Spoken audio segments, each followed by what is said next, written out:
Have you ever wondered who is really paying the price for the money, power, and fame the world idolizes? Who are the true architects of the empire of blood that dragged millions to death and eternal damnation?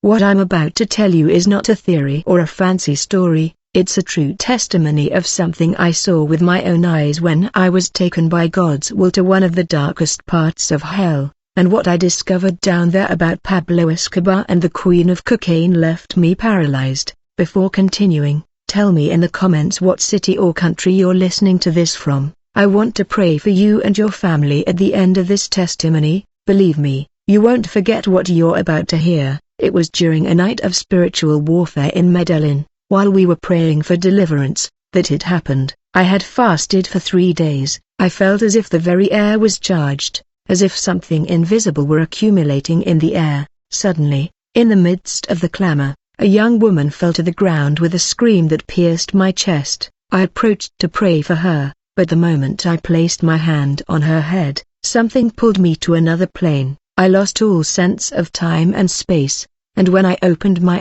eyes, I was no longer in the church. I was rapidly descending in free fall toward a place I cannot describe with human words. It wasn't a dream, it wasn't a pretty vision, it was hell, and I was in it, not as a tourist, but as a witness, as if heaven had torn me from earth to show me something I had to tell later. The first thing I noticed was the smell, a stench of burning flesh, sulfur, rancid blood. Then came the sound, wails, chains, screams, and worst of all, demonic laughter that seemed to mock every damned soul. I was led down a dark, narrow corridor, where the walls breathed, spit out names, dates, places. I saw the faces of many that the world applauds, but for which the sky weeps. A figure appeared before me. It was tall, covered in a cloak made of human skin, and its eyes were hollow, but burned like coal. It didn't speak with a voice, but with a thought. It said to me, "You have been brought here to see what others fear to show.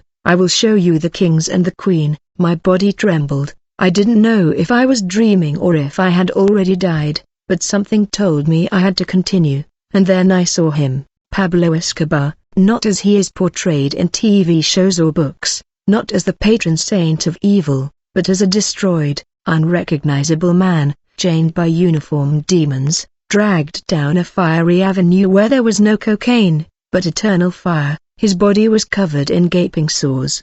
His eyes moved desperately, and the most horrifying thing was that every step he took was over the bodies of his own victims. He stepped on faces. He stepped on children. He stepped on young people who died from using what he financed, and every time he tried to raise his head, a demon dressed as a police officer spat in his face and screamed, "Idol of death, sower of blood, this is your kingdom." Escobar screamed, cried, begged, but no one listened. And then I understood, the glory of earth is useless when the soul is in the hands of hell. I thought that was the strongest thing I could do, but I was wrong because the figure guiding me stopped me and said, "She's lower down, she rules another level." "Who?" I asked, although I already suspected it, and the answer was like thunder in my mind. Queen Griselda Blanco, the Queen of Cocaine, the Lady of Death, the Black Widows. She had many names on earth, but in hell everyone knew her by only one, the mother of the eternal cartel. We descended a spiral that seemed made of thorns and bones. The walls pulsed as if alive, and in every corner I heard the echo of women's laughter mixed with cries of despair. They weren't demons, they were the souls of women who had followed in their footsteps, women who used their beauty as bait, women who trafficked blood, death and power disguised as freedom, and in the center, she, sitting on a throne of molten gold and skulls with snakes coiled around her arms and her eyes full of fire. Griselda Blanco didn't scream, didn't cry, didn't ask for help. She just looked as if she knew someone was watching her, as if she expected that visit. Her face was burned, but her smile remained. Smaller demons knelt before her as if they recognized her status, and around her were other women. They weren't alone, there were many more, faces I can't yet name, but they were familiar, actresses, singers, politicians, women who had made a pact, some already dead, others still alive, but spiritually damned. And then I understood, hell also has queens. Not everything is masculine. Not everything is a hitman. He uses anything, power, beauty, revenge, seduction, to build his kingdom, and Griselda was one of her most faithful architects. The souls at her feet begged for forgiveness as if they still saw her as their leader, but she just ignored them, as she had on earth. The figure told me, may have their story, you will tell their condemnation, and so began the darkest vision God has allowed me to see to this day. The figure pointed to my surroundings and said, this is no ordinary punishment, this is the throne of those who knowingly sowed death, and I understood. Griselda wasn't there by mistake, she wasn't deceived. She wasn't dragged, she chose that path, she made a pact, she signed, not in ink, but in blood. Her condemnation wasn't only for what she did, but for how much she gloried in doing it. Around her, the walls displayed scenes from her life as if they were living screens, ordered executions, suitcases filled with bodies, children killed in failed operations, young people consumed by the same poison that made him rich, and each scene repeated itself endlessly, like an eternal nightmare. One of the demons approached her and showed her a cross, but it wasn't a sacred cross, it was an inverted cross, made of burnt banknotes. This is what you worshipped, he told her. She smiled with a macabre notch and replied with something that shook me, it was worth it until it was over. That phrase lingered in my mind like a cursed echo, because that was the key. For hell, everything is a business. They give you what you want, money, respect, power, pleasure, but when the contract ends, they charge you with your soul. I saw then how other women approached her throne, not to worship her, but to beg her. They asked her to intercede, to help them. You know the way, get us out of here. But she just lowered her silent gaze, and it was then that I realized that hell has no loyalties. The rulers of the earth are nothing more than eternal trophies in the display case of the abyss. No one rules there, everyone is devoured by the system they built, no one escapes, no one has power, there is only memory and torment. The figure guiding me led me down a corridor where the damned who followed her legacy were, women who idolized her, women who modeled their character on her. She saw a young woman with a crown made of blades screaming, I am the new queen, and a demon whipped her while telling her, there are no crowns here, only ashes. Another woman, dressed like a high-end influencer, was forced to eat stones while demons repeated to her, for every lie you sold on your social media, for every soul that envied your false life, now you pay. And so I understood that the idolatry of these queens' lifestyles also drags their followers down. My legs trembled, but I couldn't stop. The figure told me, there's still one more, and then I saw how, from the depths of that hellish chamber, they brought Pablo Escobar. They pushed him like a dog. He looked at her, she looked at him, and neither said a word. There was no reconciliation, no alliance, only emptiness. Two souls that reigned over death on earth, now sharing a dead-end abyss.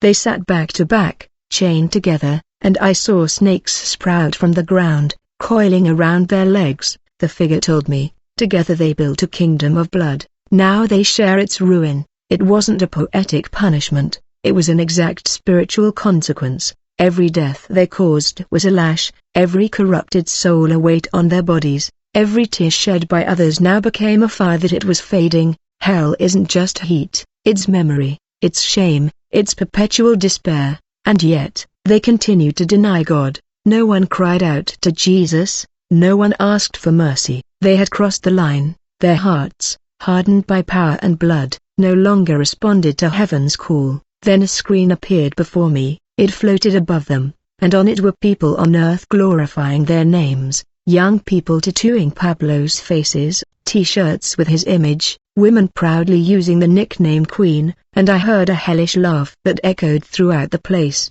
Hell feeds on the worship of them from here, and every time someone worships them, a new chain is forged in that dimension. I wanted to scream, I wanted to warn them, to tell them that what they are admiring is eternal ash, but I had no voice. I could only watch, and I felt a spiritual fire engulf my chest, a pain that wasn't physical, it was the pain of heaven at seeing how the idols of evil continue to be applauded while their souls are already damned. The guide told me, now that you've seen it, you have to speak, you have to break the silence, not for them, but for those who can still avoid this place. At that moment, the whole place began to shake.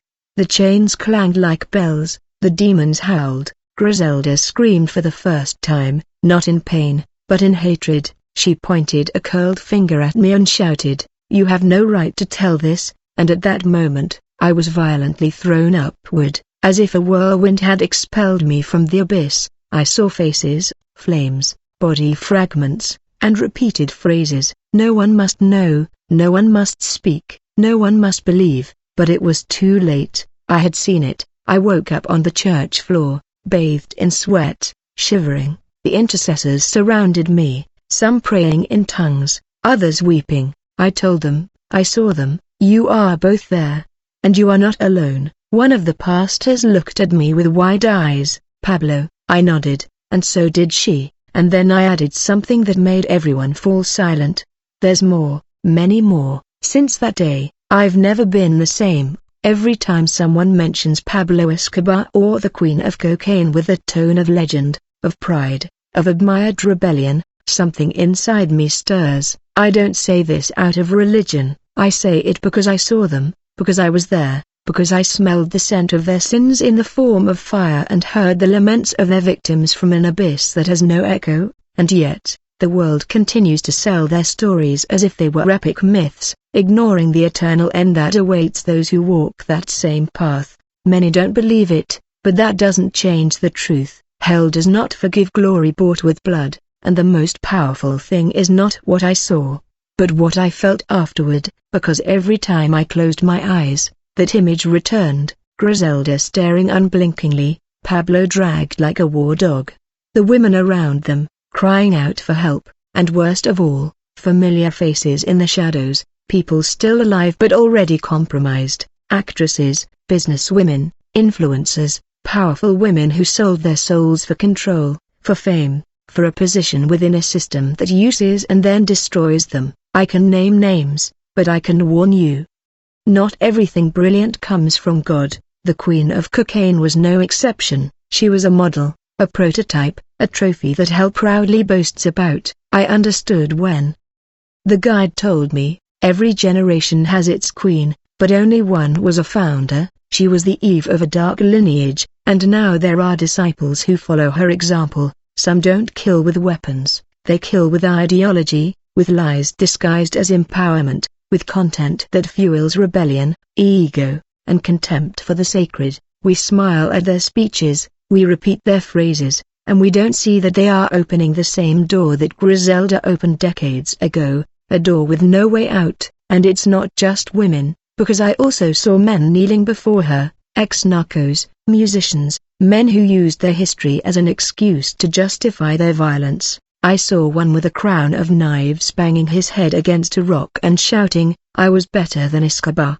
And a demon responded, "Here everyone is equal, ashes without power, what they built on earth is worthless, there is no respect, no legacy, only judgment, only spiritual memory that cannot be erased. In hell, the only inheritance is torment." I saw other figures arrive chained to that same area, a blonde woman with an elegant appearance, shouting that she wasn't guilty, a man with a gallant face repeating lines from songs as if they were shields, all dragged through the same mud, all denying it until the end, and the saddest thing is that many of them were celebrated on earth at the same time, on television programs, at award ceremonies, on social media, as if nothing were wrong, as if they were examples of success. And while the world applauds them, their souls cry out from the fire. The guide told me something I'll never forget. Hell feeds on popular memory. Every time they honor them, the chains are strengthened, and I understood that this goes far beyond division.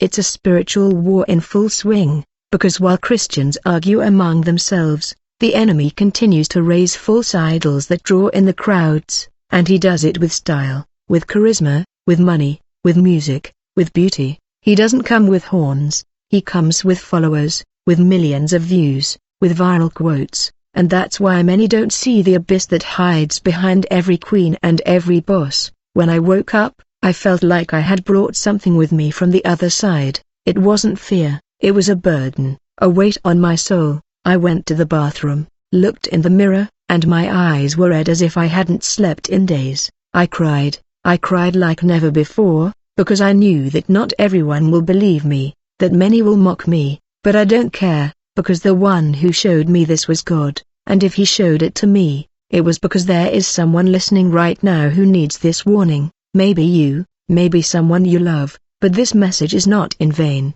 Days passed before I could speak about it, but when I finally did so in a prayer meeting, something broke in the air. A woman who had never shown emotion fell to her knees and began to scream. I followed her, admired her, held her as an example. Her face was transformed, not by possession, but by liberation, because she understood that she had been deceived, had built her identity on a condemned idol, and that is the problem today. Entire generations are modeling their character, their ambition, and their spirituality on figures who are already condemned and don't know it, or worse, don't care. Hell doesn't need you to believe in it to trap you, it only needs you to normalize what comes from him, to accept greed as a goal, sensuality as a value, violence as a path, to repeat phrases like, better to cry in a Ferrari or if you don't kill, you don't win, without understanding that each word has spiritual weight. The language we use opens portals, and many of those phrases, many of those songs, many of those images were not written by humans inspired by God, but by humans guided by something darker. Since that vision, I have felt an urgency I can't contain. Every time I watch a series that glorifies Escobar, I feel like I'm watching a disguised trap. Every time someone posts a photo saying, I am the queen as Griselda, I see invisible chains closing around their soul, and I know not everyone will understand. Some will even accuse me of exaggeration, of being a fanatic, or of being crazy, but I prefer to be called crazy by the world than complicit by heaven. What came was entertainment, it was damnation, and if I don't speak out, that blood will be exacted. Sometimes I dream I'm back there, not out of fear, but as a reminder. I see Griselda's face, her crooked smile, her burning eyes, her throne of skulls. I hear her voice say, it was worth it until it was over, and I wake up sweating, because that phrase is the same one many will repeat at the final judgment. It was worth it until it was over. The drugs, the fame, the power, the sex, the control, it all seems glorious while it lasts, but when it's over, the price is the soul, and then there are no deals, only fire. I want you to know something before closing this testimony. You're not listening to this by chance. God is using it to open your eyes. Maybe you don't know Escobar or Griselda, but you may be following someone just like you. You may be repeating patterns, desires, or behaviors that were born in hell, and today is the day to break that cycle. Today is the day to declare, I will not follow the damned. I choose life, I choose Christ, because if they are chained forever, you still have a chance. After that spiritual encounter, I began to notice things that had previously gone unnoticed, song lyrics that glorified death, entire series constructed to romanticize drug trafficking, t-shirts with the faces of murderers turned into pop icons, and most disturbingly, the normalization of hell. I saw young people tattooing phrases like, I'll go to hell happy, or wherever the fire is, I'll be there, not knowing that these phrases weren't their own, but planted by a spiritual system that was already claiming them. No one falls into the abyss overnight, they slide slowly while dancing and clapping. I saw pastors confront young people who carried images of Griselda as a symbol of empowerment. Some reacted, others they mocked me.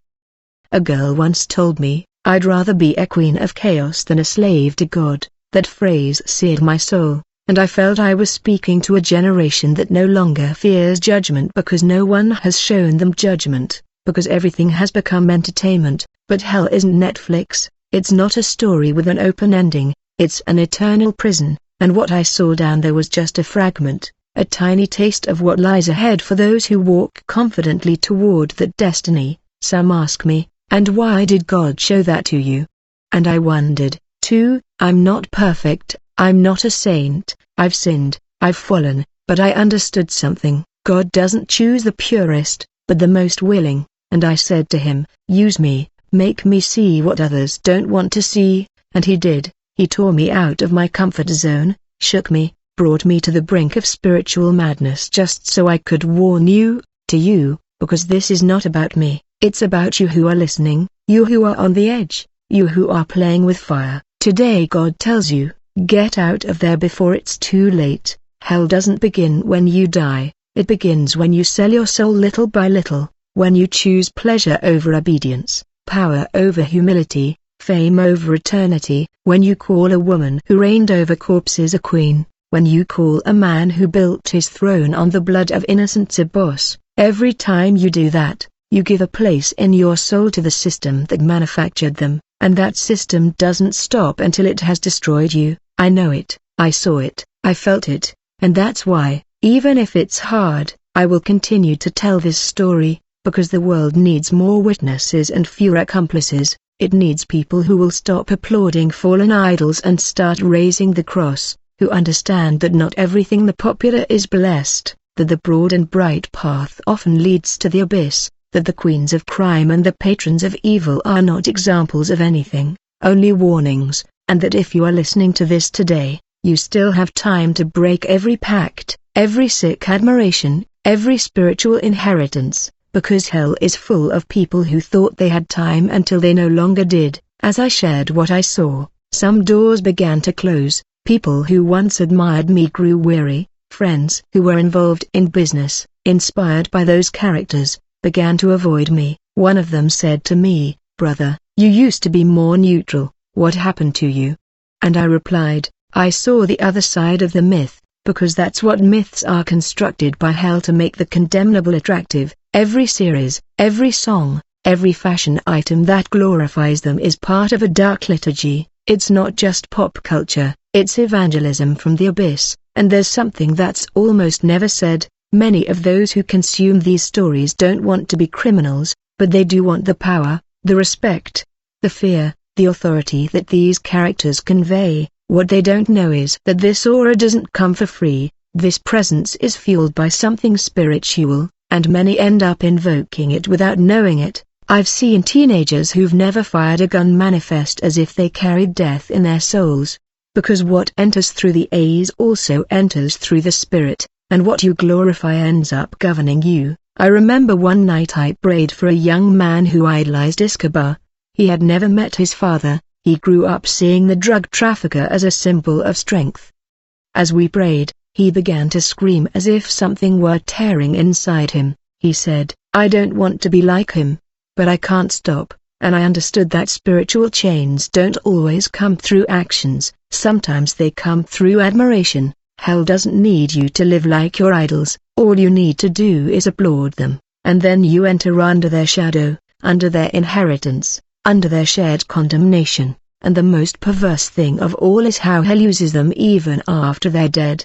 Griselda no longer reigns on earth. Escobar has no physical power, but his image, his story, his style still possesses minds, still inspires decisions, still corrupts, and that keeps them active on the spiritual plane, dead in the flesh, but alive as dark idols, and each new generation that raises them up feeds them. That's why hell displays them as trophies, not because they were powerful, but because they still serve as hooks to drag others. I've often wondered, what would happen if every person who glorifies these characters could see a minute of what I saw?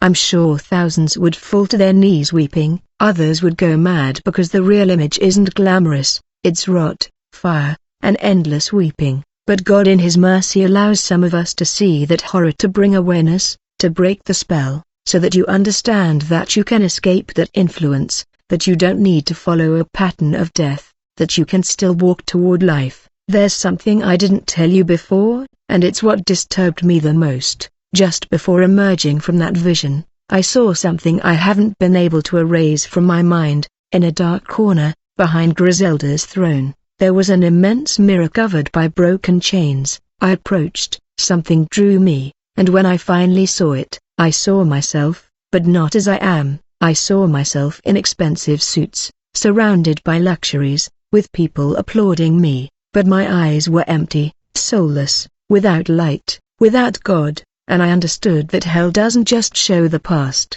it also shows the temptation of your future. That mirror revealed something profound to me. No one is exempt from falling. You, me, anyone. We're all susceptible when we let our guard down, When we start admiring the wrong thing, when we justify the small things, it's just a series, it's just a song, it's just a lifestyle, but every single is a crack, and hell only needs a crack to enter. I saw it in that reflection. It felt like a personal warning, as if God were saying, don't believe it, Inyun, you too can end up like this if you stop looking at me. It was brutal, but it was necessary. From then on, I began to preach with more fire, not with more shouts, with more weight, with more spiritual authority, because I no longer speak from books, I speak from vision, from what my eyes saw, what my spirit suffered, and I know that many listen to me with disbelief, but that doesn't stop me, because if this testimony saves just one,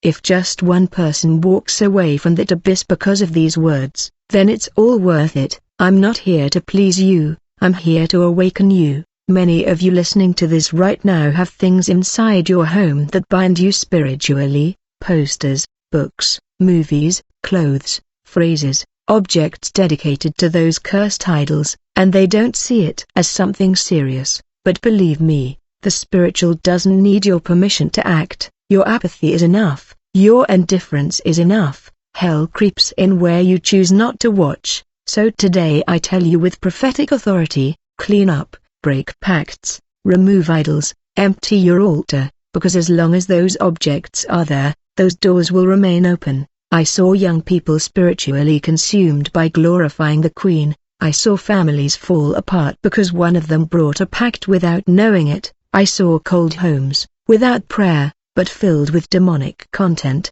I saw children who dreamed of being leaders without knowing that this put them in the crosshairs of hell. And I also saw people delivered, people who, upon hearing this warning, tore t-shirts, burned objects, knelt and cried out, and the glory of God visited them, because when you break with hell, heaven opens above your house. Once, after preaching about this vision, a woman came to me crying. Her arms were covered in tattoos of famous criminals, including Griselda. She told me, Pastor, this isn't art, it's a pact. I didn't know, I only followed fashion, music, style, but for years my life has been a ruin. As she spoke, her voice trembled as if something was oppressing it. I asked her if she wanted to break that bond. She nodded, and as she prayed, she began coughing, shaking her head, shouting things she didn't understand, until she fell to her knees and said, now I see, now I understand. And at that moment,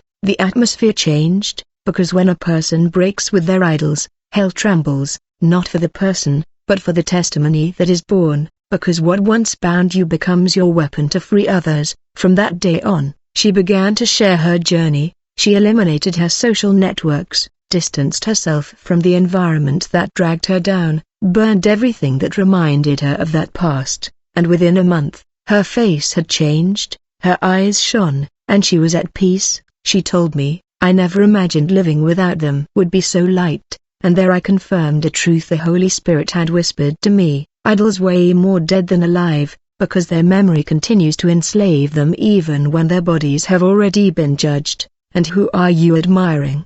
What style are you flirting with? Which queen are you sharing on your social media? What phrases do you repeat without question?